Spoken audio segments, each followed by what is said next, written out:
Welcome everyone to the final session of our 2021 NRM conference. Barry and I had a conversation last week in preparation for this meeting, and both of us felt that the conference had been everything we could have expected. So we had such wonderful talks by a number of people, great audience participation and questions, nice discussions. It just really was a glorious time for us to be together. And hopefully we can do something in person again before too long. Let me tell you a little bit about what we have planned for today. So what I'm going to do is give a brief overview of the sessions we've had so far. And then I'll turn the time over to Barry, who's going to pose some interesting questions and discussion items about the purposes of our organization and how we can fulfill them best. And if we stay at this size, we may just continue in this group. I don't know that it makes a lot of sense to break out into two groups of 6, but I'll take your input on that as well. So the first thing I want to do is say thank you to a lot of people. And what I'm going to do is not say all the names because I started to make a list. It was very long. But I want to first thank the steering committee for all the behind the scenes work that folks have done in terms of planning and thinking and making good decisions about where we're going in the future.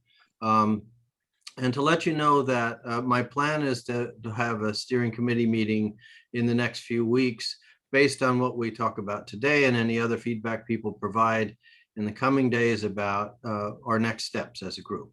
So I think we've had a really good beginning, actually an excellent beginning, much better than I ever anticipated, and that we'll want to think about where we want to go from here. But the steering committee members, just so you know, are David Walker, Nancy Snow, Barry Schwartz, Kate Slaney, Kat Darnell, Joe Mikulski, and Ken Goodman.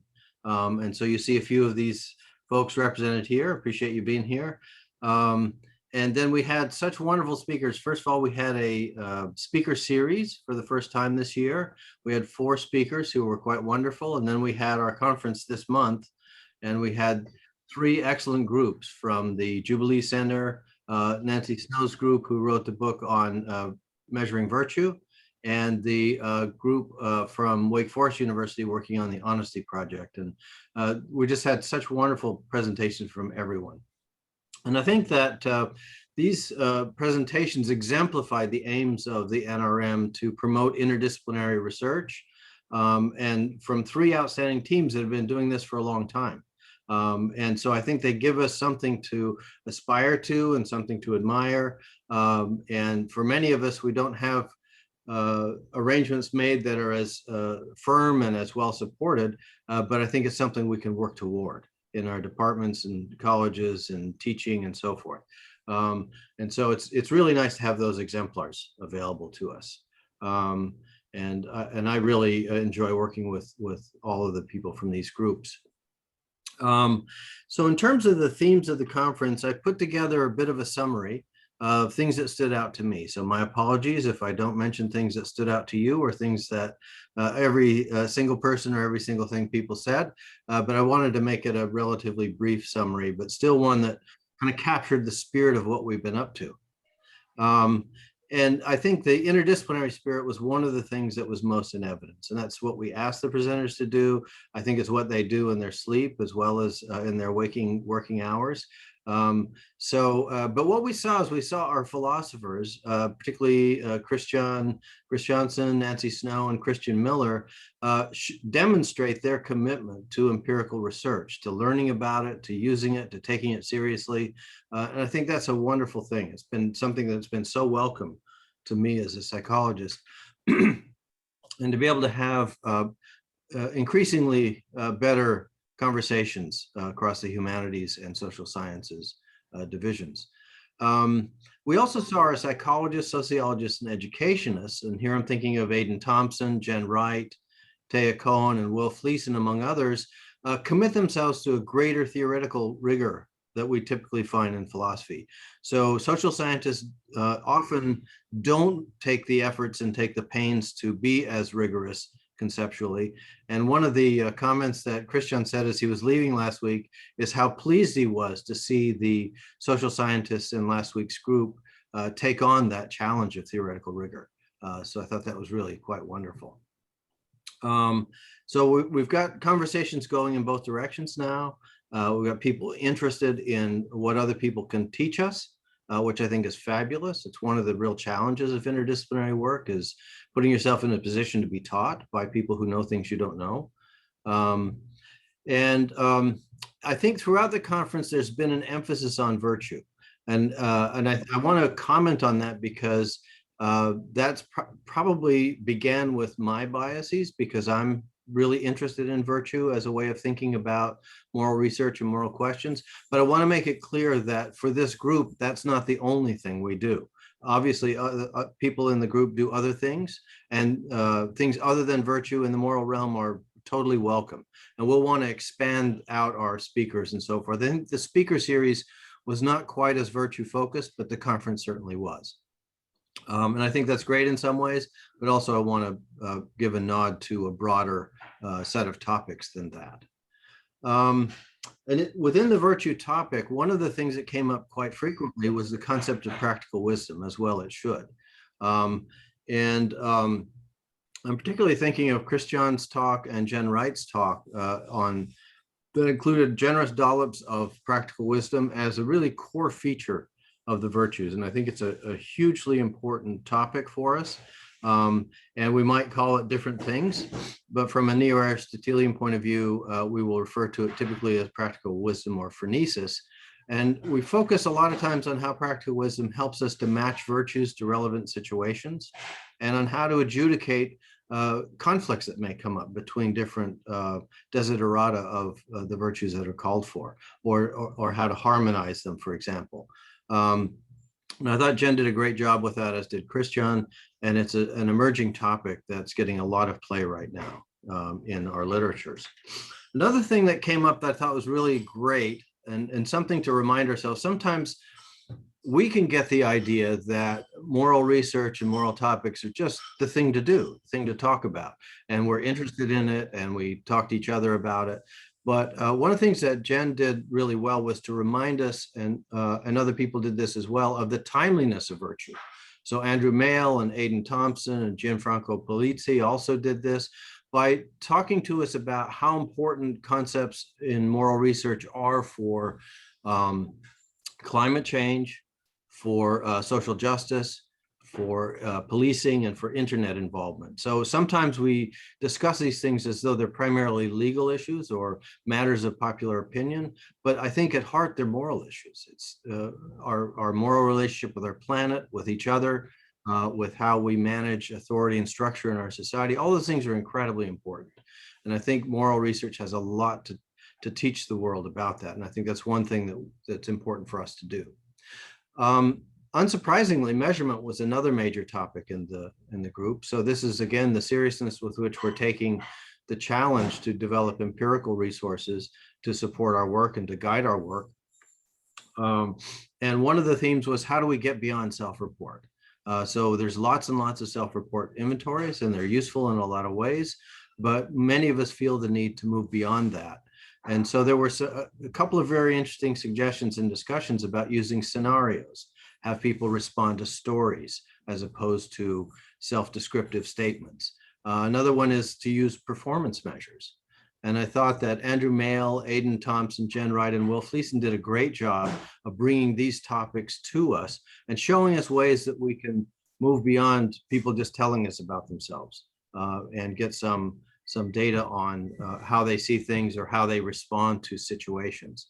And I think that's a really good thing to take away from this. And then the last thing I want to say is, I really, one of the things I enjoyed a lot about last week's presentation was that it was very cohesive. And so the folks that came to us from Wake Forest University have been working on the Honesty Project, and they've been working together and collaborating a lot, and it really showed in the presentation. So there's a real focus on a particular topic of honesty, and then a focus on certain methodological commonalities that the group had as well. But Christian reminded us helpfully that how much territory honesty covers, despite the relative inattention the topic has gotten in philosophy. And if we listen to Taya's discussion of the hundreds of psychological studies on lying and cheating, but very few on honesty, that's also telling. So it covers a lot of ground. It's really important. So it's a great topic. I'm really glad they've begun working on it.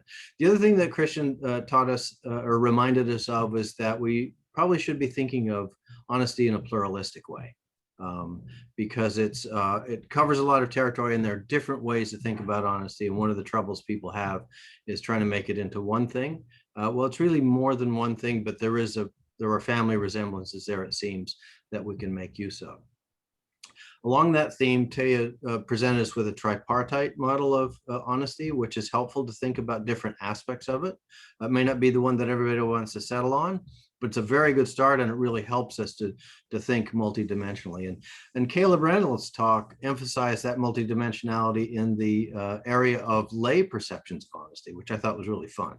So it isn't just the academics who are nuancing and complicating things, but when he talked to lay respondents about honesty, they also saw it as more than one thing, and as needing to be to have nuance included in it. So that was fun. And then Will picked up that topic. I don't think that was really the precedence or order of it, but also on the lay perceptions thing. How do people in general see the idea of goodness? How do they appreciate goodness? In what ways does it inspire them? When does it inspire them? What would be good ways to approach research and goodness promotion? And so it reminded us academics that regular people think more in terms of stories and people than in terms of abstract principles or abstract reasoning or argument. And that's, I personally am, it's very helpful to be reminded of that from time to time, because I'm such a dang egghead. So those are some of the things that really stood out to me about the 3 sessions we've had, and I really, really enjoyed them. And I just want to tie some themes together for us that I think are valuable. Let me now turn the time over to Barry, who has some thoughts about what we want to think about. So he probably has his own answers, but I think he's going to mostly pose questions. So Barry, you want to take over? Sure, Blaine. I wish I had my own answers. I just wanted to begin by shouting out a little bit to Blaine, who tends to hide his light under a basket. The creation of this network would not have been possible without his persistent, cheerful, good-spirited efforts to herd the cats in a direction that seemed potentially promising. And I was involved in the early conversations. I didn't expect them to go very far. Blaine would not take no for an answer. And we just kept on moving ever so slowly to creating a network, holding a conference. And then we just got completely screwed by the pandemic. But instead of that defeating the effort, which is what one might have expected, we found a way around it. Much better if we'd all been in the same place talking to one another, having a beer and discussing the talks we had just heard. But I think it just is a remarkable accomplishment what you all managed to produce over the course of this month. And I do think, and I'll get to this at the end, that what we need to be asking is what next that can take these incredible good examples of essentially standing institutional models of what interdisciplinary work can be like, and find a way to expand and generalize those models. So I think we have learned that interdisciplinary work is essential if we're going to be serious about studying morality. I mean, I think it's essential pretty much generally, but particularly with a topic as central as this one. But I also think that it taught us that interdisciplinary work is very, very hard. I'll use last week's presentation from the Wake Forest crew to illustrate both why it's essential and I think why it's hard, at least hard to do it right. But let me provide a context for that just by giving a little bit of autobiographical detail. I spent almost my entire career teaching at Swarthmore College, a very rich, very small, very selective liberal arts institution. The virtue of being in a place like that is that there really weren't any silos. Everybody knew everybody. It was natural for people in different disciplines to talk to one another. We bumped elbows on a daily basis. And in my early years there, a book would come out and right away there'd be a reading group formed of faculty in a half dozen different disciplines to go through the book and see what implications it had for our own work and what we taught. And so I routinely, in addition, joint teaching across disciplines was encouraged. And you each got a teaching credit, which is a pretty material way to encourage joint teaching. So I hung out with philosophers and sociologists and educational scientists and political scientists and even the occasional economist. So that was my background. But it was one thing to have conversations with people who liked one another and who were polite and respectful. But it was hard, and it was especially hard when it came to rolling up your sleeves and really getting down to brass tacks. We discovered that there were differences in language. We discovered that there were differences in standards of what counted as evidence. We discovered there were differences in methodological commitments. And every time we'd finish a conversation thinking that we had reached common ground and we'd go our separate ways, when we came back together, we were almost at square one all over again. It was incredibly frustrating. And in the absence of the kind of institutional encouragement and the physical proximity, I'm not sure that any of us would have stayed the course and persevered. And this is among people who had the best of will, who got along in an institution that essentially imposed no impediments to interdisciplinary work and with no graduate students to train and see and help get employment. So this was the best possible environment for doing this sort of thing, and it was still incredibly, incredibly hard. What I found is that philosophers tend to think, not without reason, that psychologists trivialize pretty much everything. They trivialize in the service of operationalization.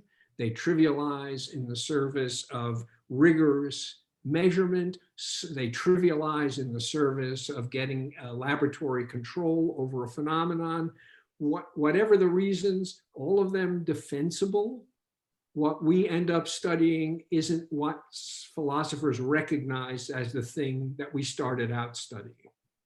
And that really poses an enormous obstacle. Philosophers, in contrast, tend to be impervious to empirical evidence.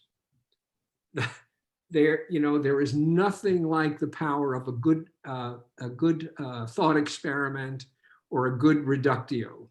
And you don't need to collect data because the answers to every significant question seem obvious if only you think about it hard enough. And you can see how this would lead to a kind of impasse as people talk to one another. I found that the trolley experiment was not the last word on utilitarianism. On the other hand, I found that the example of the trolley experiment and its various variants really forced me to think a lot more carefully about what utilitarianism is, what it claims, and what the problems with it are. So I learned a lot from those demonstrations. And the question then became, and has now been studied, do people, real people, respond to these various forms of the dilemma in a way that matches the way, more or less, the way philosophers talk about it. Sociologists, in contrast to philosophers and psychologists, are appalled at the glib indifference of most of us to matters of social and cultural limits on the claims that are being made. Psychologists are a little less guilty of this than they were 25 years ago, but this is a presumption about universality that dies hard. And political scientists marveled at how uninterested we all seem to be in matters of social and political power. So there was a lot of underbrush that needed to be cleared in order for these collaborations to actually produce real progress. Each of the people I worked with in my time at Swarthmore was an exception, right? I was the psychologist who remained thoughtful, did not become trivial. My colleague was the rare philosopher who seemed to care about empirical evidence. Of course, we weren't exceptional.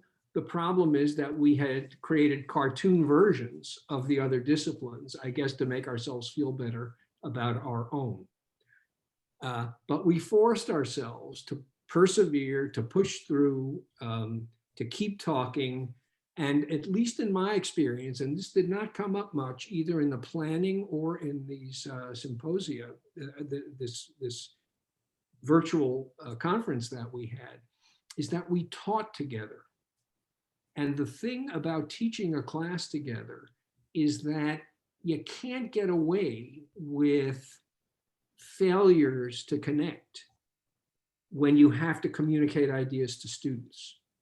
You know, there you are, class after class, week after week, trying to end up with something that the students will think is clear.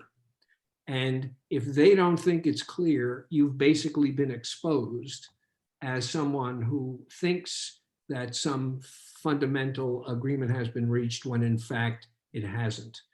And so the prospects, this will be question number one, the prospect of developing these collaborations with an emphasis on teaching rather than on research is something I'd like to see us discuss. It's not as easy to do in large institutions as it is in a place like Swarthmore, where classes have 20 people and you can really have conversations.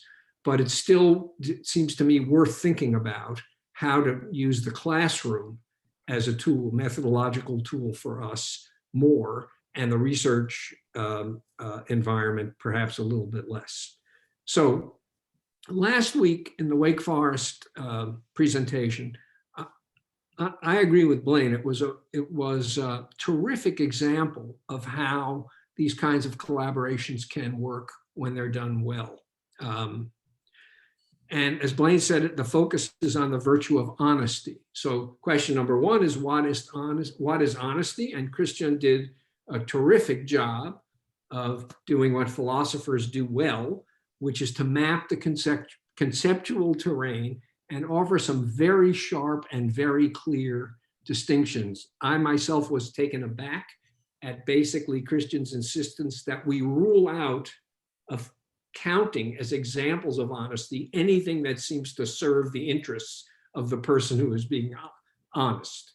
That's a very stern criterion, but it seems to me not a bad idea to start that way and then figure out where the qualifications and the wiggles need to be inserted. And he did that terrifically well. So 2.5 cheers for philosophy. That's all it gets, because then Caleb tells us maybe we're interested in knowing what real people think. Here I'm borrowing from Richard Thaler, who distinguishes econs from humans. I don't want to suggest that philosophers aren't humans, though I think economists probably aren't. But so there are real people and there are philosophers. What do real people think? And I was just incredibly impressed at the sophistication of the methodological tools that were used to start to map the concept of honesty in the minds of ordinary people.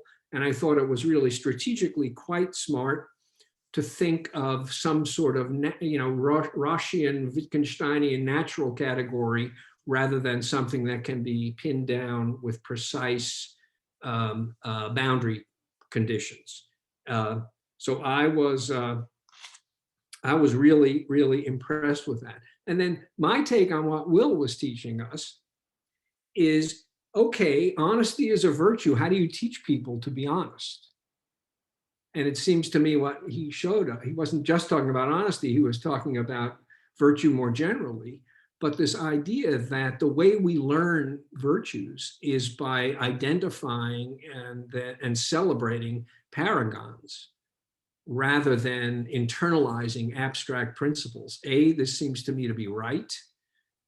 This is how we live our lives more generally. So why shouldn't we live our lives in this way in connection with things like virtue? And it opens up, all kinds of interesting research questions about how paragons get identified and how the paragonness of a particular person gets communicated and becomes, sort of spreads throughout the culture. I mean, how does Beyonce become the world's most, judging from what you said last week, the world's most admired person? Who'd have thought it? I would have thought it would be LeBron James, but what do I know? So I love that. And then Taya put a more sort of social organizational slant on honesty by broadening the definition beyond truth-telling to include truth-seeking and trying to foster true beliefs in others. It would not have occurred to me that ought to be part of what we mean by honesty. But once she said it, it seemed to me to be right. Willful ignorance is fundamentally dishonest, which means that truth-telling is part of the story, but truth-seeking is another very important part of the story. And then creating conditions in which other people can seek and develop true beliefs is another important part of the story, which raises a question about whether it makes sense to talk about institutions that are honest, whether you can distinguish the virtuousness of institutions by distinguishing the extent to which they foster truth-seeking among all of their members. Now, we all work in university contexts, which you would think would be the hallmark of truth-seeking. It seems to me there's a lot of reason to doubt that that's true in the current incarnation of the university. And if so, the question that arises is, what is it that we're doing wrong? And what are the institutional impediments to being a place where truth-seeking is nurtured, and instead being a place where, I don't know, careerism, instrumentality is nurtured? If we can't create a truth-seeking institution, how the hell can we expect any other social institutions to do it? So this was just my take on what we heard last week, and I probably got some stuff wrong. But what I gleaned is that this is a project that has incredible promise, not only because people from different disciplines are reading one another's work, but because they're talking to one another, using one another to help shape and form the research, what form research questions should take, and what holes need to be filled in, and so on. I think the same thing was true of the work presented by the Jubilee Center and the work presented by Oklahoma State. So to me, the question is, how do we keep this going? How do we help create other interdisciplinary research groups with participants who get elbow deep in one another's work deeply respecting what each discipline has to offer, while also being on the lookout for the blinders that characterize every discipline? And I offer just a few questions in this regard that I hope can help us have a conversation. Because as I said at the start, I don't have the answers to any of these questions.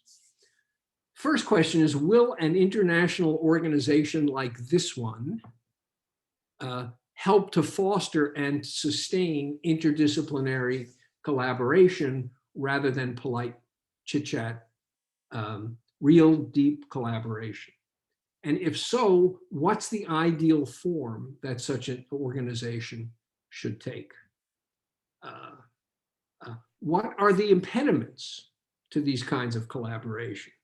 And which of these impediments are institutional and which of them are individual, and how do these impediments get overcome?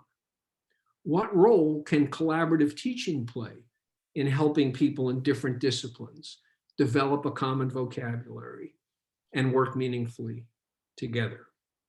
And again, I ask this because it played such a central role in my own intellectual development.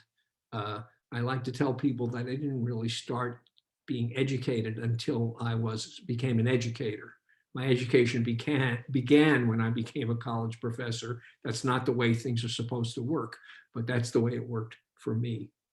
And to what extent, finally, are the pressures of professional advancement within disciplines an impediment to collaboration? And how can these pressures for professional advancement be overcome? And I raise this because there was a huge contrast in my own experience between the first 10 years I spent at Swarthmore and the last 10 years I spent there. What happened in the intervening years was an incredible increase in the professionalization of the faculty. The faculty seemed to care more and more each year about having a significant place in the research community of which they were a part. And what that meant is that they did their teaching loads are heavy, and they did their research, and they had no time to get together in study groups when a new and interesting book came out that maybe we could all profit from reading. People didn't worry about careerism nearly as much in the 1970s as they did in the 2010s. Maybe it had to do with who was being recruited and hired. Maybe it had to do with an increase in professional pressure so that being successful is more difficult now than it was half a century ago. I don't know the reason, but I suspect that if I were airdropped onto the Swarthmore campus now as an assistant professor, I would not find the kind of congenial atmosphere for serious interdisciplinary conversation that I found when I happened to land there in 1971. So to me, these are important questions for us to talk through. Each of us has the perspective of our own institutions and our own disciplines. But I think if we want to take these three examples that we heard about as models and then ask how they can be reproduced, and what role our organization can play in the reproduction of these kinds of institutions, these are the kinds of questions that we have to face. So I want to thank everybody for having given these great presentations. And I turn it back to you, Blaine. Thanks for that, Barry. I think those are great questions for us to be thinking about. It's a wonderfully conceptual way to think about our future. How do we want to shape the organization to be what we need it to be to do the work we want to do? We have grown enough so that I think it makes sense to split into two breakout rooms. Does 30 minutes seem like enough time to do that? I know people sometimes feel constrained, but at the same time, we do want to come back together. Okay, so I will send us all to these rooms for 30 minutes, and I will be joining room 2. I can't do it at the get-go, but I'll be there in a jiffy. And Barry will go ahead and moderate group 1, if you will. So here we go.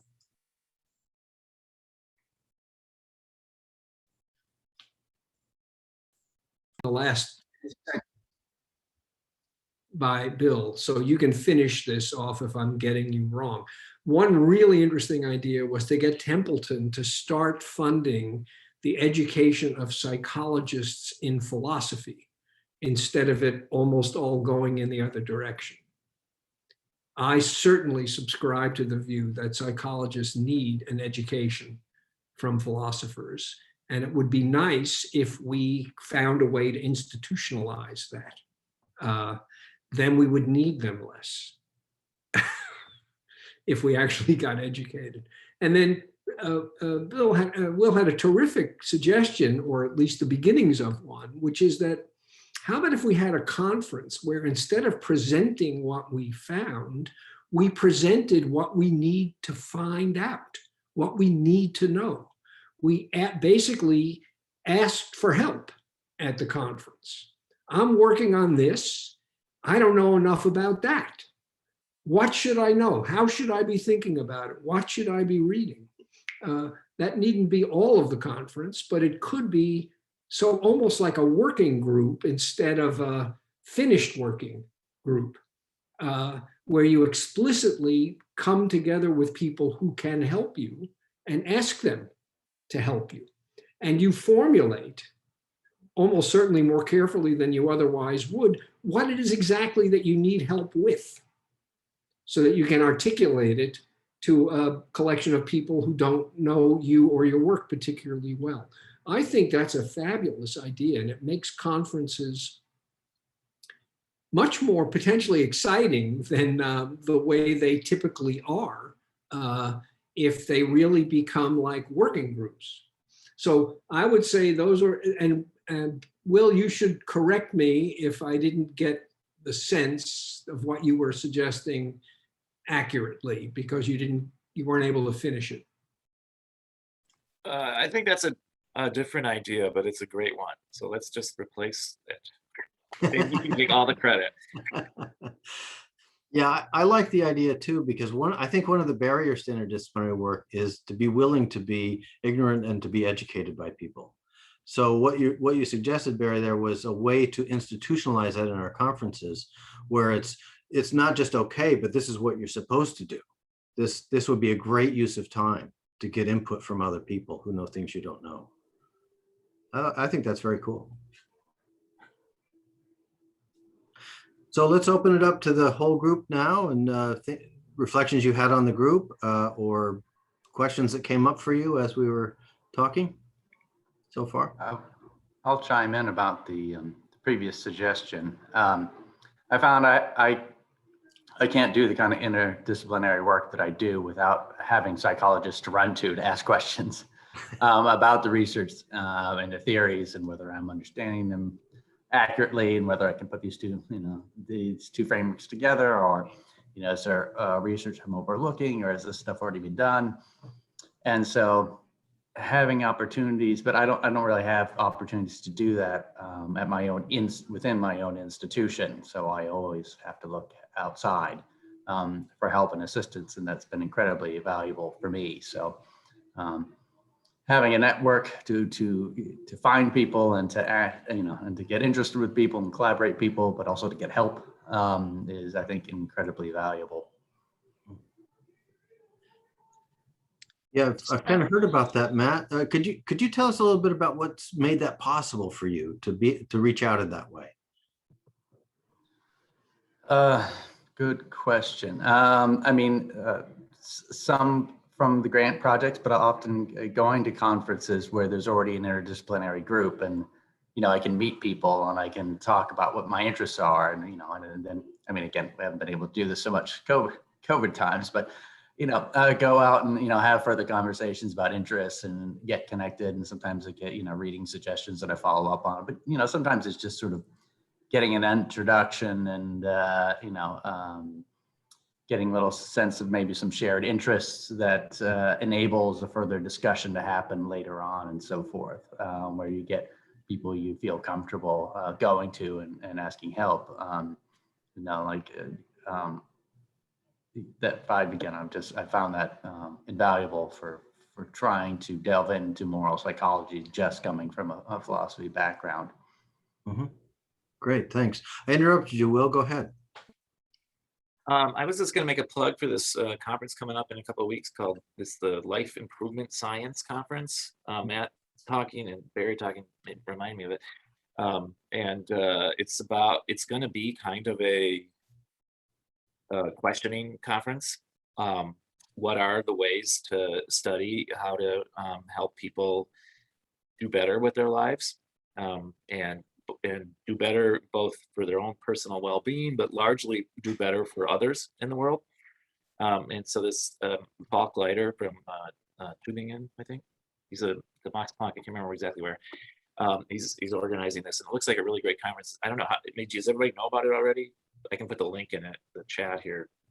There was a post on the NRM listserv about it, but You did have a post on it. Okay, I'm yeah, sorry. someone sent it in. Yeah. Mhm. Well, I just want to remind everybody then of this conference, because I think it is the kind of conference where people are trying to get help about how to study this in an interdisciplinary way, how to study these questions in an interdisciplinary way, questions that are very similar to the questions that this conference group is. Hmm. Thanks. I think building on that, I do think conferences on a narrow-ish area can be helpful. And I think one of the associations I'm very involved is International Association for Conflict Management. And much like this group, it's very interdisciplinary, or at least historically, although we struggle as well. But there's political, ideally there's lawyers, political scientists, psychologists, organizational scholars, communication scholars, talking to each other. And I think what makes it, when it works well, what works is that it's on a particular theme. So it's all people studying, say negotiation, conflict, mediation. And so you can get different perspectives on that topic. So it's something like the conference I think you're mentioning, Will, where it's like a narrow enough topic that you could still have people bringing their perspective and talking to each other. Once it goes broad, like a general psychology conference or something, I think then it becomes even harder. Whereas at least if people are talking about the same thing, even from different lenses, there's potential to get some traction. It's hard to carve out, I think, the right scope in terms of how narrow versus how broad, but that's one example of a different association where it can work, I think.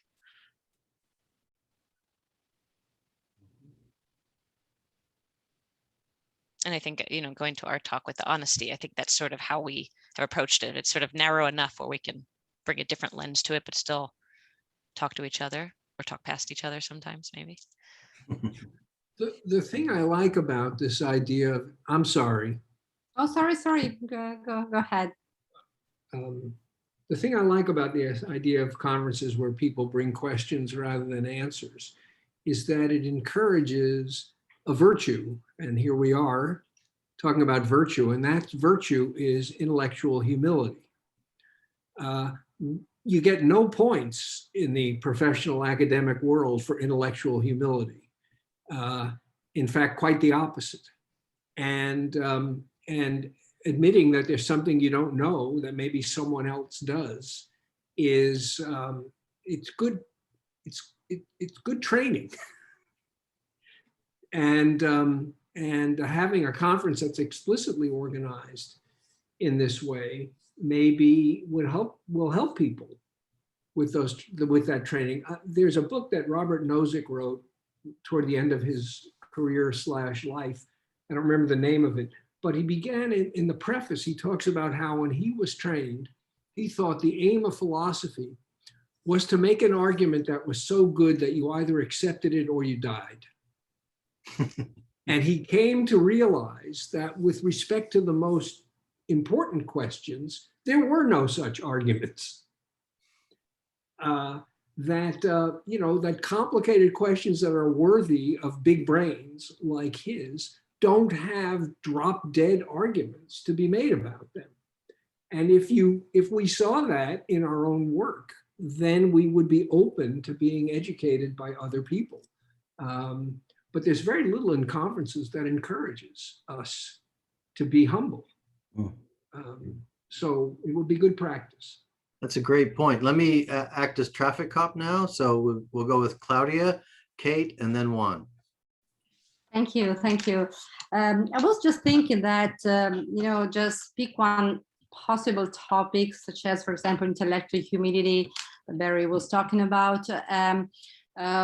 One way of cooperating, I think, very deeply in a very, I would say, helpful way between psychologists and philosophers is to divide the conceptualization, for example, of intellectual humility and the operationalization of the same concept or the same topic, because these two ways of looking at a singular topic, such as intellectual humility, I think can benefit a lot from the activity of building the concept, which I think is basically a philosophical activity, and operationalize the concept, not giving as acquainted that a specific way of measuring the topic is not questionable, because I see that many times the real problem is I would say behind or before the tool, the measurement tools. And so I think that in this, I would say, preliminary work, the interaction is very fruitful and could be carried on more and more, because I think that for psychologists in particular, but probably is also the other way around, well, we could ask ourselves if there is an added value in studying some philosophy while studying psychology and practicing tools and methodology and empirical research. And I think that probably this could be the added value we are looking for. Great, thank you. Kate graciously noted that Juan had his hand up first, so we'll go with him and then Kate. I have no problem in going afterwards. So, but if you are the coordinator, well, I'll try to be brief. Thank you very much. I love the idea, the general idea of Barry about conference on what we need and posing the interesting questions, or maybe part of every kind of conference. I'll think about it if our school approves one proposal about this sort of mixed subjects, maybe to add it the day before or the last day, to have a half day of this kind of interaction. I'll think about it. Thank you very much. Well, and the second one, excuse me, it's a remark with a mercenary-like approach. Today I downloaded an article from Taya's page at ResearchGate, because I was very much interested on the practical outcomes of this research on honesty, truth, and so on, and conflicting feedback and all this stuff. So I'm really interested in also for personal training. So this hint and some others that came today about philosophers or psychologists teaching in healthcare schools or structures. I found quite a lot of it in groups of positive psychology and also in the Jubilee Center. So there are, and what I say is a mercenary approach is maybe being able to join these kind of networks to share knowledge that could be useful for them, and also to spread, so to say, good news and good research, and also with business and management schools. Because, well, we are going to a conference in July, and it's I think they have an open view, a wide open view of the human person in business and the firm and so on. But almost every time I hear at business ethicians, if it's a normal term, I find it really, really trivial.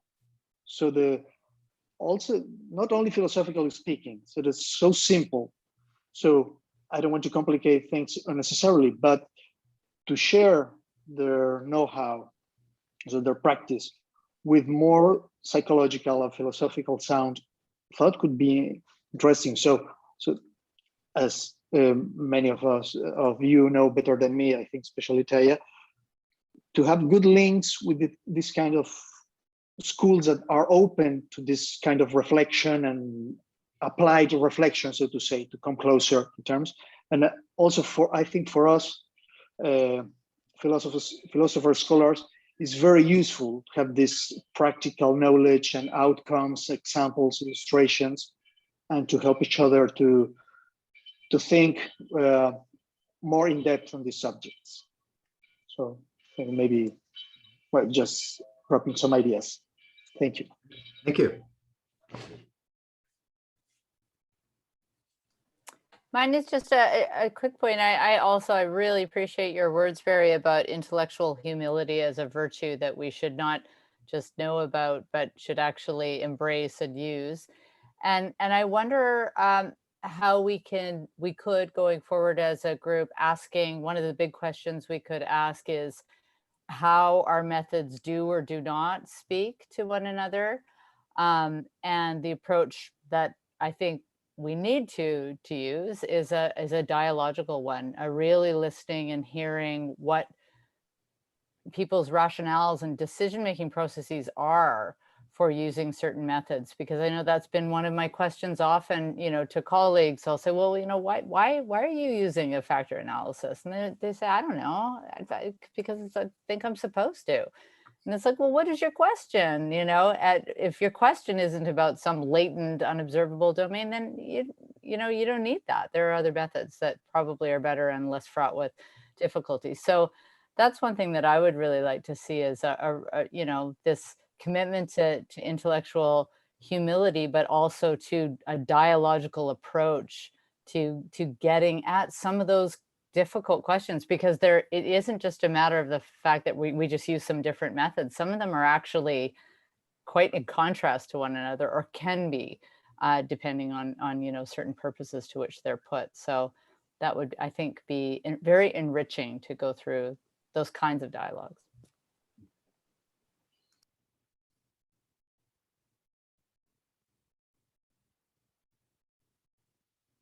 There's room for additional comments or questions. Go ahead, Dan. I don't want to take issue with the one thing everybody has agreed on, which is, of course, is that interdisciplinary work is hard. But if I'm recalling correctly in our discussion, sorry if I'm getting this wrong, Barry. Barry quickly mentioned what seems historically like the counterexample, which is the early days of cognitive science.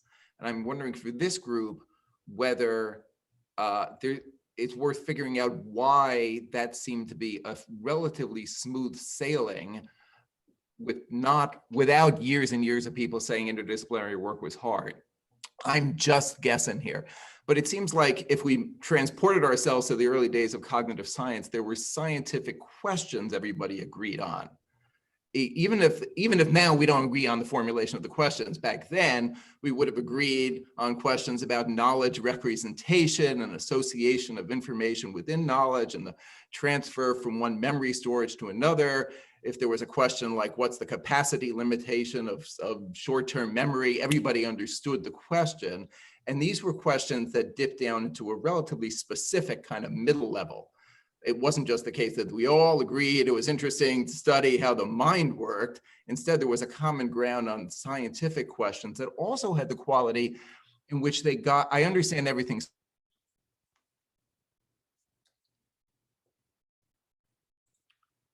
Uh-oh, Dan, we just lost your sound. Try again. How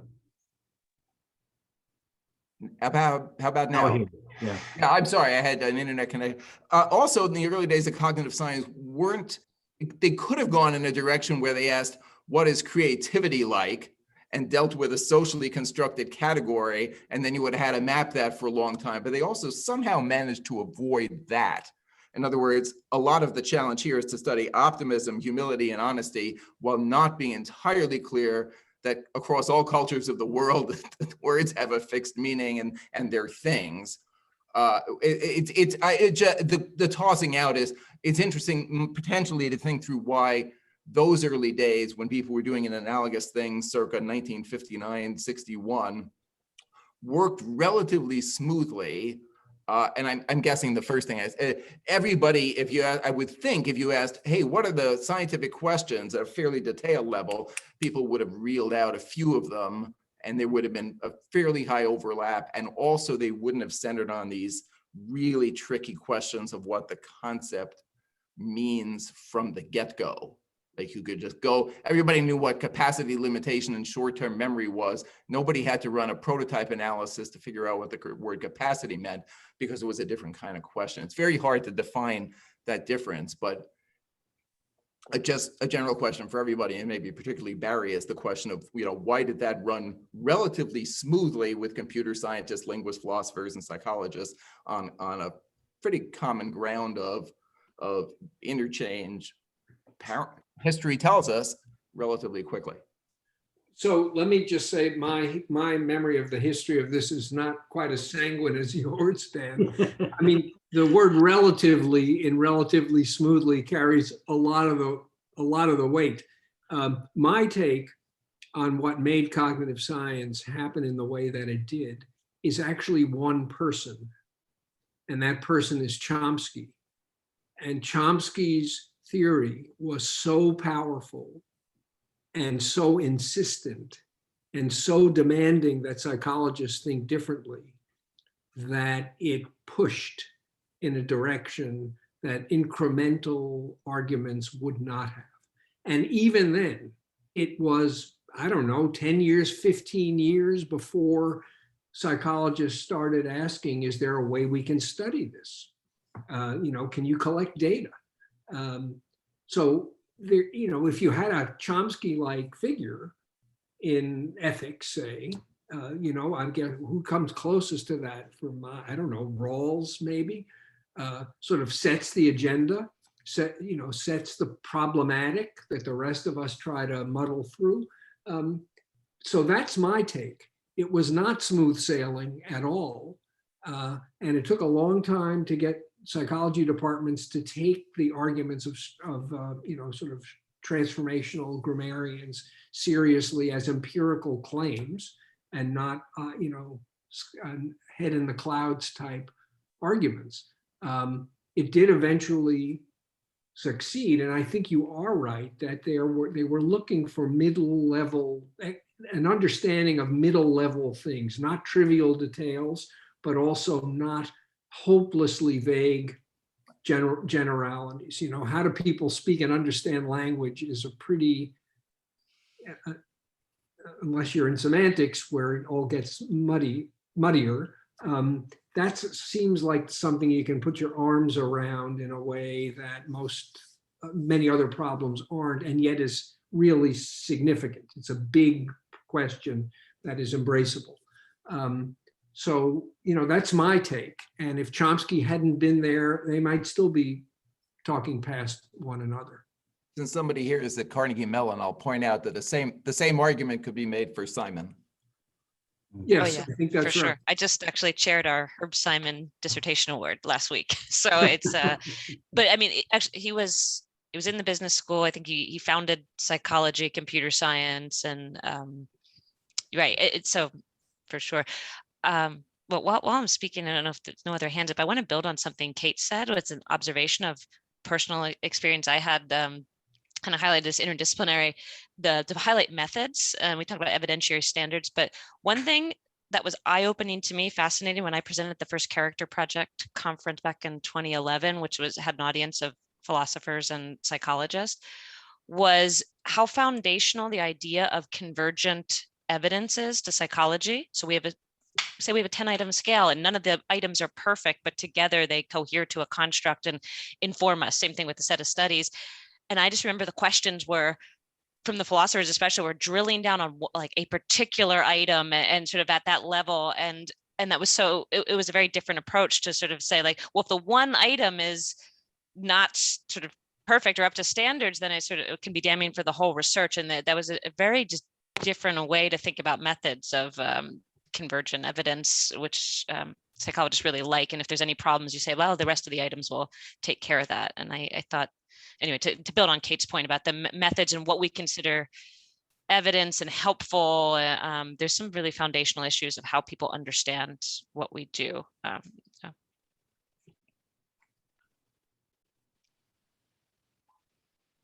You know what that suggests? We need somebody to write a book or teach a course on methods for dummies and ethics for dummies. You need this is such a fundamental understanding that's drilled into psychology students that raises red flags for good reasons among philosophers. but you usually start the conversation 1 or 2 levels more fine-grained than the one you're talking about, Taya. So that doesn't get discussed. You know, what does it mean, convergent measures? You know, why is that a good thing? Where do you hear, you don't hear this addressed very much, because it's taken for granted by one community and disdained by the other. Yeah, and I'll just add, a lot of it's very kind of trope-like. You know, I mean, many people have talked to me about what constructs do or do not do, or what we do or do not do to them in very kind of, what's the word? It's just escaping me, but, you know, they use the same expressions all the time. And also, you know, I'll ask the students, well, what do you mean by that? When you say that your test has good reliability, what do you mean? And they actually can't answer. Or if they do, the answer that they give me is the ordinary one. They say, well, you know, it's like it does what it's supposed to do. And I said, no, that's supposed to be validity. What do you mean by reliability? So, you know, I think there's that part of understanding discourses too, that, you know, discourses get committed to certain ways of saying, styles of reasoning, styles of speaking that are interesting to unpack when you're doing something interdisciplinary or trying to do something interdisciplinary. You can look at how the discourses, you know, can sometimes talk past each other and can sometimes come together in really interesting ways and give us something altogether new. That would be the you know, the ideal anyway.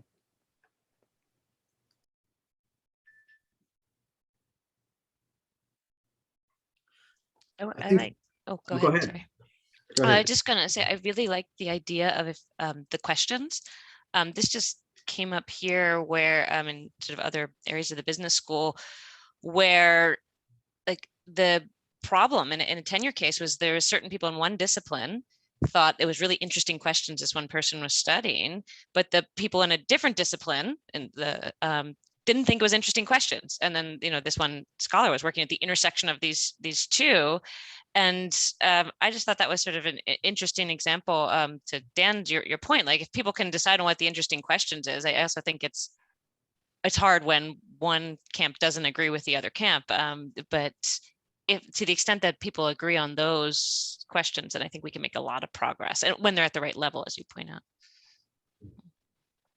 Thanks. You know, I shouldn't follow up something I myself said. That's a little embarrassing. But and one other thing, it strikes me now that you say that, in addition to the questions, is that, and I'm sorry if it's a boring history lesson, that also cognitive psychology occasionally gave people a hit you over the head phenomenon that was non-obvious. Like you couldn't not be interested. Oh, look, Herb Simon's program is solving problems and people are making the same mistake. There's a capacity limitation. Every time we run the study, we get the same capacity limitation. And that in addition to the question, there were occasionally, obviously the same thing for what appeared to be completely universal features of grammar for the, if Chomsky had just been talking and we came up with 5 languages that didn't have the grammatical structure, we would have stopped listening. So we all, right, that also fueled the thing too. Some of those questions also had at least a nugget of unambiguous answer. But yeah, I see your point. Right. That's right. When you have to explain why it's a good question, it's a hard path. It's a really interesting tension we're dealing with now. On the one hand, of finding common questions and things that we can all agree on are important. On the other hand, sometimes asking ourselves and each other questions like, what do you mean by reliability? Or what do you mean by honesty? That really challenge things that we've taken for granted perhaps in the past, or that seem like straightforward questions. And I think that's one of the things we struggle with, is that it's really hard to kind of center on one position or view, because there's almost always a tension or an alternative view that then you have to consider. So I think that's one of the challenges that we face as a group, and maybe some kind of movement back and forth between those things would help us to deal with that tension. Not trying to maybe plunk for one side or the other, always be intellectually ignorant or always be on the same page, but maybe that sometimes we can be on the same page and other times, I don't know, we need to ask about that, because that seems like it makes sense, but it seems like a trope too. That's just my thought about it.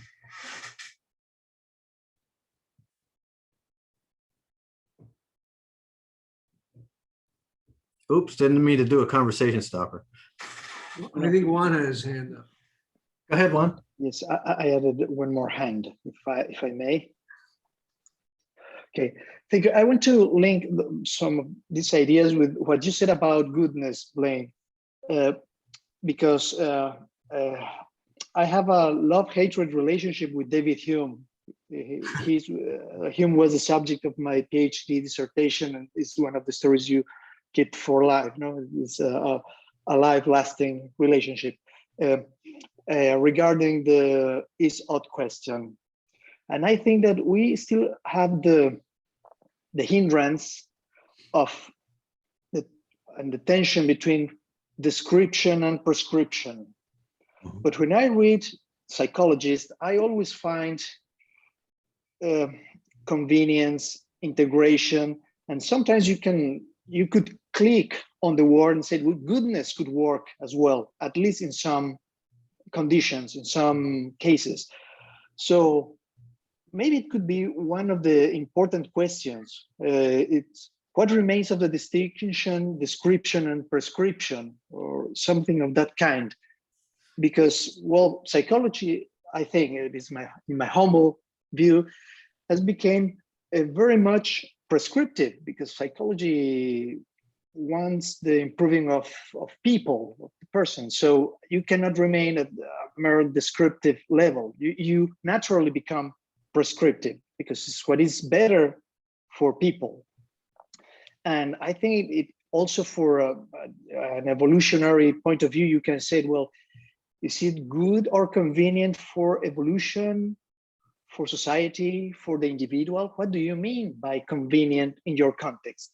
Maybe we can share some vocabulary on those subjects, both for philosophers and psychologists. It's too general, but it's one of my recurrent ideas about, also because the purely philosophical discussion for me remains sterile. So you, okay, it's just, it remains a battlefield between philosophical positions, or a battlefield against psychologists. And I think it's not useful, humbling. So, thank you. Yeah, a philosopher friend of mine, may he rest in peace, Charlie Guillon, once said that he found philosophy to be very much like a game of tic-tac-toe. That whoever makes the first move has a chance to win, but if you know the game, no one wins. The one thing I want, Go ahead. one thing I wanted to re-raise before we part is the sort of structural concern that came up in our breakout group. How do we avoid killing the seed corn? We have to find a way to make it possible for junior people entering the field to have careers where they can prosper while working on the kinds of things we think they should be working on in the ways we think they should be working on them. And I'm not optimistic that there's anything going on in the academy that's going to make it easier rather than harder for junior people to sort of move along this path. What made me think of it again is this business about methodological sophistication. What's reliability? One of the things that has happened in psychology is that data analytical techniques have gotten so complicated compared to the way they were that nobody knows the assumptions that justify them. It's all, you enter the data and you push a button and out come the results. And it takes a lot of time to learn the techniques. Who's got the time to learn the techniques and the rationalization? Very few people do. And so it's like a black box that you have to master if you're going to be professionally successful. But it makes the kind of conversation you might want to have with the philosopher much more difficult, because the philosopher asks a reasonable question and you open your mouth and nothing comes out because you have no clue how to answer it. So we need to think a little bit more, I think, about how the kind of thing we value can be nurtured rather than suppressed in the people who will have gray hair or no hair, like we do one day. Yeah, it's a great question, Barry. It's one I think about a lot because there's a sort of ethical dilemma arises when I teach my students methodological foundations, but then talk about how methods are not used properly or used uncritically, or worse, now psychology, some psychology departments are starting to advocate, data science programs for their students. So they're just going to be programmers, basically, just teach students to program and then they can do anything. And there's no conceptual or theoretical foundation or no training in that.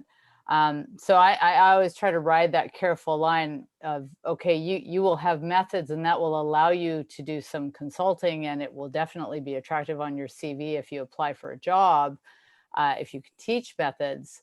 But you kind of have to, cross your fingers and put them behind your back every time you say something, because, sometimes you're consulting on methods that you don't actually have a whole lot of faith in. But I sort of assuage my own sense of, responsibility and guilt in thinking about Wittgenstein's point about particularities. Just keep things very, very particular. Yes, we can learn some general methodological principles, but really at the end of the day, we're always going to have to ground our claims in the particulars. And so when I consult, that's what I say to colleagues. I say, well, frankly, you can't say that about that. That finding doesn't actually allow you to say that, but you can say this. And sometimes they're okay with that. They're just happy to say something. And other times, a debate and a dialogue ensues, and that can be really fruitful. And sometimes it can be terrible. But it is a tension there that this kind of this methodological approach that's devoid of theory and devoid of philosophy, which I think is essential to really understanding what our methods can and cannot do for us. Yeah. Well, and I'll just say, as someone who trains PhD students, have done for a long time, and my goal was for them to be academic researchers, and I would really like them to do the kind of work that we do. They often choose their own paths, which is fine, but that's very much on my mind, Barry, about when I think about training these students. How can I put them in a position to succeed? What do we need to do together in our research team, and what kind of skills and knowledge do they need to have to be successful, and where might that even be possible for them? Because certainly there are plenty of departments that won't have anything to do with a student of mine, or would never have anything to do with me, because I'm nowhere near disciplinary purity. And many places are very much guardians of the discipline, and that's what they're about. So I would really be interested in hearing about other people's thoughts about that, and what you do that's successful, and how you think you help your students in the best ways. I mean, I have my own things that I've been doing, but I feel awful because I'm experimenting on these young people and their lives, because I don't know very good answers. I don't have great answers. I have good guesses, but not great answers.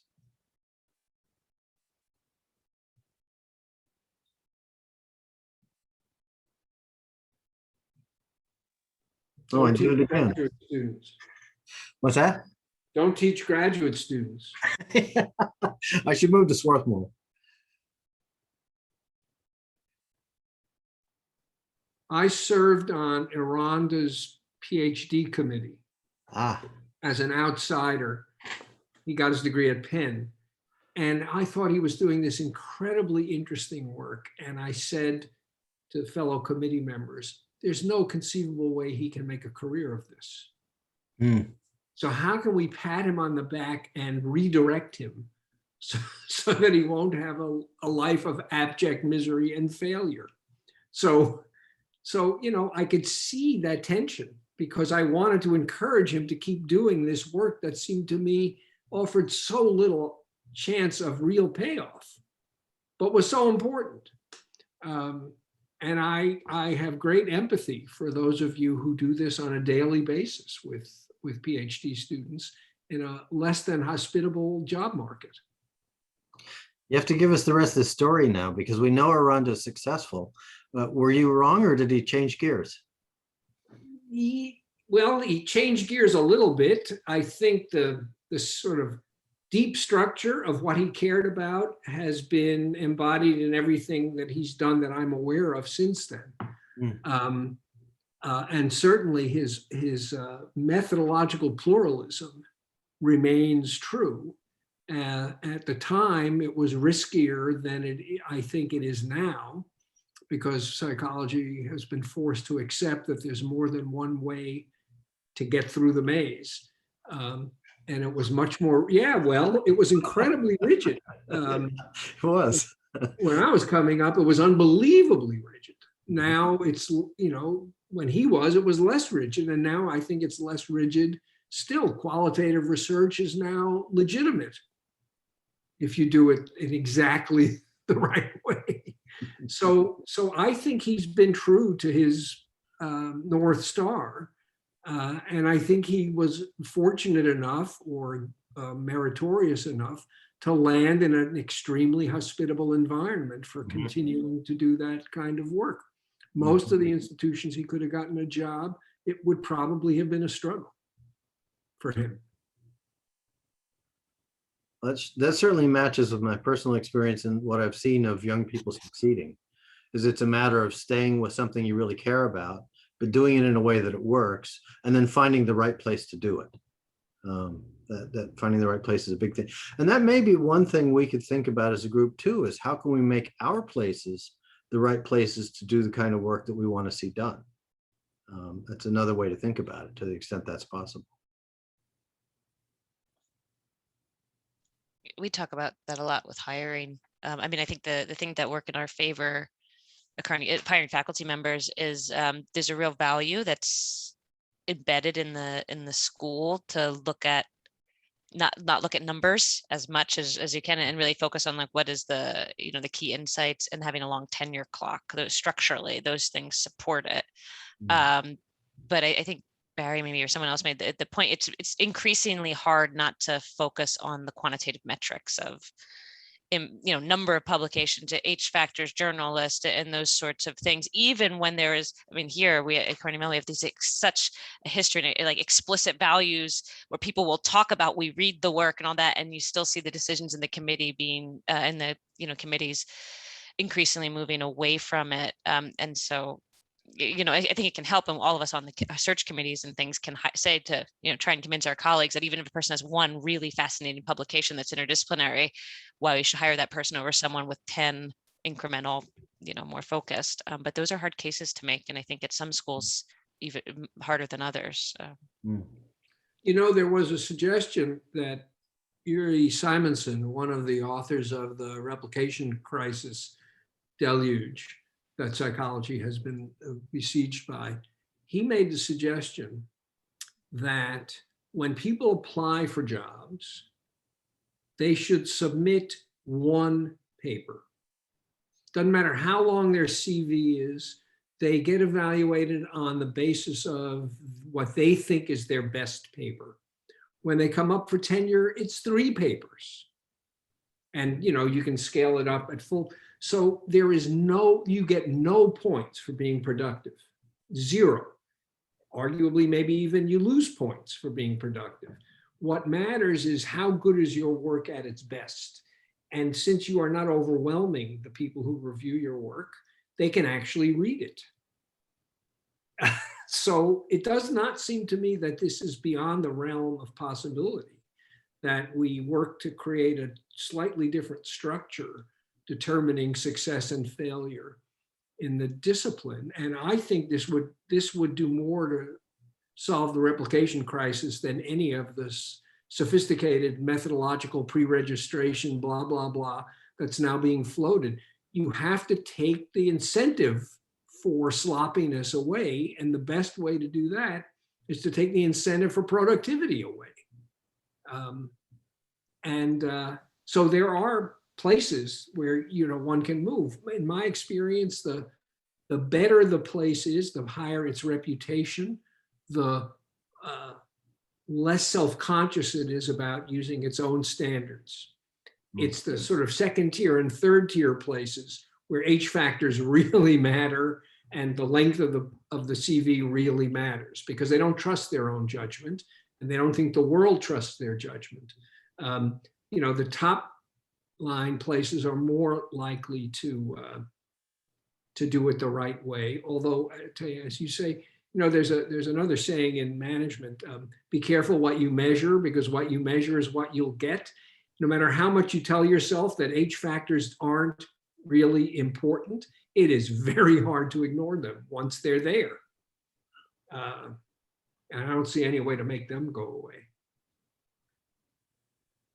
One thought I have in respect to that is, having served on the university's tenure and review board, what we were faced with each year was looking at the different standards that the various schools had for what qualified as a tenure case or what qualified as a promotion case to full professor. And they were very different, almost as different as they could be. And so I think the lesson of that for me is that those are things that can be devised, they can be reinterpreted, they can be remade. And so some of that crummy scut work on the committee reviewing promotion and tenure standards might actually pay off in a fairly big way if a person had an interest in the kind of change you're talking about, Barry. Yeah, I like the idea. I think Yuri actually got his PhD here, so I could see that thread. But I think the big problem that I see of limited to that is then, and this also happens, I think, in some of the business schools, is then there's becomes an attitude of, if it's not going to make it in the top 5 journals, don't bother. And so then we, which is, when you take that to the extreme, it's really bad for science too. So I think there is this balance where we can have one extreme or the other. One is publish everything you've ever thought and pad the CV, and the other is be so exclusive. And where we get that right balance, I think, is where we're struggling for, as you point out. Well, I'm going to now take a Master of Ceremonies role here, and thank you again so much for your participation. I didn't know how today would go, but it went very well. I think we've got a lot of great ideas, and I can't wait to present them to the steering committee and think about some ways that we might put some of this into practice in our group. And I encourage all of you to continue coming up with ideas and sending them in, or posting things on the listserv to generate discussion about these questions, because I think they're part of where we live and part of what's really important to us. You almost can't attend to them too much. I mean, we could get, I suppose, navel gazing, rather, but it's really valuable conversation. I so appreciate it, and I want to honor your time by ending pretty much on time. And thank you again for all your participation and input. It's been really valuable. Thank you. Good to see you. Thanks, everyone. Good to see you all. Take care. Thanks, everyone. Take Great care. to meet you all. Bye. Thanks.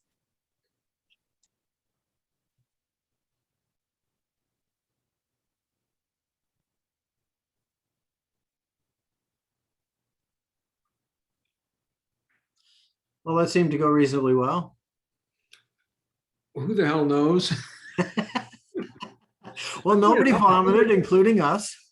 I think it went as well as it could. The discussion was spirited and a few really neat ideas came up. Yeah. So can't ask for better than that. Yep. Yeah, I think we've got some things to work with, and hopefully there's some ways that we can shape our organization. I really like your framing of the discussion in that way, because it's that's the question du jour, is how do we make this organization work for what we want it to accomplish? Mm-hmm, mm-hmm. Oh. Well, again, let me repeat what I said at the beginning of my remarks. None of this would have happened without your diligence and optimism, or is it hope? Well, I really restrained myself from giving a long disquisition in response to that.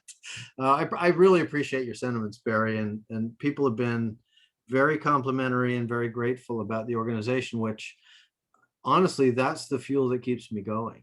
Because if instead, like when I first proposed it, you met Ken Goodman, right? Here at University of Miami. Well, I was thinking about it. We were having breakfast one day and he said, "That's a great idea.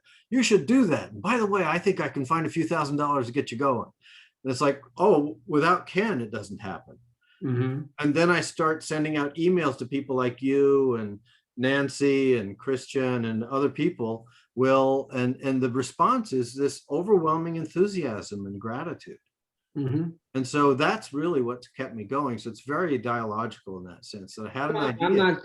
I'm not saying you to bang your head against an unreceptive wall indefinitely. No, I can't do it. But no, I'm sure you got support, but still, it takes a lot to overcome inertia Yeah. because the early steps are so fitful And scary. and scary. And I think the thing we did at Miami was a great way to kick it off. Mhm. And people have really put in time to, helping you get this off the ground in Mhm. the most inhospitable circumstances imaginable. I Well- think this might have been a blessing, by the way, Oh, it'll be interesting to see, maybe. because the kind of, there's an awful lot of schmoozing that goes on Mhm. that is not, it's pleasant, but it's not clear that it actually moves the ball down the field very much to Mhm. know that there are people you enjoy having a beer with Mhm. at a Mhm. conference. And so being constrained in the way we were might actually have made it more substantive than it would have been if it had just been your usual conference. Yeah, it's interesting because Zoom formalizes things in a way that has the benefit you're talking about, and yet it prevents you from having casual conversation, which could also grease the wheels. No, So it's there's a time for both. double-edged sword. But the other thing is the way that we did this conference. I'm so appreciative to the committee because this structure came out of that meeting. I didn't think of the structure, and I like it so much better than anything I had in mind. I was thinking, oh, that's terrible. I don't even want to do that if we were going to have all day conferences. It's everyone's experience with those has been, I think, pretty similar. We just don't bother going to much of it. No, that's right. This was really a brilliant solution to the Zoom lethargy, Zoom coma. Zoom lethargy. So no, it really was. I looked forward to it every week, even though it was kind of early in the morning out here. So yeah, I mean, it was pat yourself on the back, take the rest of the day off. You have my Thank you. permission. I really, it's so nice that to hear the response like that, because it keeps encouraging me, and so it makes it possible for me to keep going. And I'm just temperamentally unable to do things on my own, so at least up to a point. This is terrific. Yeah, I enjoy it so much too. It's been really a godsend, especially in this time. But I think in general, to have a group like this that we can turn to is really great. So thank you also for your participation and all of what you've contributed too. I mean, well, I didn't contribute much, but I really felt like I learned a huge amount, and I met a bunch of interesting people who are not normally on my radar screen. The wisdom book is an outlier for my career. It's sort of not. It's not what I do, although I'm very happy to have done it. It's not what I do. And so normally I'd be going in directions that are pretty oblique. So it was great to see what the center of gravity is in this part of the world. So I benefited enormously. Yeah. Well, I think about it, and I mean, you've been extremely successful by any standard, and you're retired now, and you're still willing to be in the game. I think it's fabulous. Less and less. I just got a paper to review for a journal. It's right in my wheelhouse, and I said no. I said I don't review empirical papers anymore. I can't bring myself to read literature, and it doesn't seem fair to people to have someone as distanced as I now am Mhm. sitting in judgment on their work. Yeah. So, every few months, the gap between what I know and what I should know gets a little bit bigger. Well, you've earned it. Maybe. Yeah, yeah. So I really Anyway. appreciate you, and it's been really fun to do this together. Yeah, it has. Take care. Okay, bye-bye.